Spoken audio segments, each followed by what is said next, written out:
2026 শীতকালীন অলিম্পিক গেমসকে সামনে রেখে ইতালিতে শুরু হয়েছে ঐতিহ্যবাহী অলিম্পিক টর্চ রিলে। এবার ইতালির দক্ষিণাঞ্চল থেকে উত্তরমুখী যাত্রা শুরু করেছে অলিম্পিক শিখা। 2 মাস ব্যাপী এই রিলে ইতালির বিভিন্ন অঞ্চল অতিক্রম করবে। আকাশুজ্জামানের report.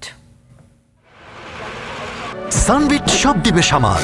Sunbit magic press dishwashing এর মাথা ঘোরানো সলিউশন। ইতালির দক্ষিণাঞ্চলের শহর কোসেনজা থেকে শুরু হয় অলিম্পিক শিখা প্রদর্শনীর 16তম ধাপ। শিল্প ও সংস্কৃতির জন্য পরিচিত এই শহর থেকে শিখা উত্তর দিকে যাত্রা করে। দিনের এই রিলে শেষে সন্ধ্যার মধ্যে উপকূলীয় শহর সার্নালোতে পৌঁছানোর কথা রয়েছে অলিম্পিক শিখার।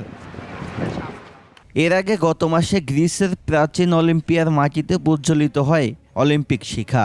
ডিসেম্বরের শুরুতে যা আনুষ্ঠানিকভাবে ইতালির অলিম্পিক আয়োজকদের হাতে তুলে দেয়া হয়। প্রায় 12,000 কিলোমিটার দীর্ঘ এই রিলে ইতালির 110টি প্রদেশ এবং 300টিরও বেশি শহর অতিক্রম করবে। আগামী 26 জানুয়ারি কর্তিনো দো আম্পাজ্জোতে পৌঁছাবে অলিম্পিক শিখা। 70 বছর আগে 1956 সালে শীতকালীন অলিম্পিকের উদ্বোধন হয়েছিল এই ভেন্যুতেই। এরপর শিখা পৌঁছাবে মিলানের সান সিরো স্টেডিয়ামে, যেখানে 6 ফেব্রুয়ারি হবে শীতকালীন অলিম্পিকের উদ্বোধনী অনুষ্ঠান। সবশেষ 2006 সালে তুরিনে শীতকালীন অলিম্পিক আয়োজন করেছিল ইতালি। ইতালির পথে পথে অলিম্পিক শিখার এই যাত্রা ঘিরে বাড়ছে উৎসবের আমেজ।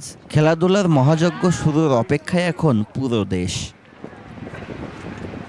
আকাশুজ্জামান, 21 টেলিভিশন।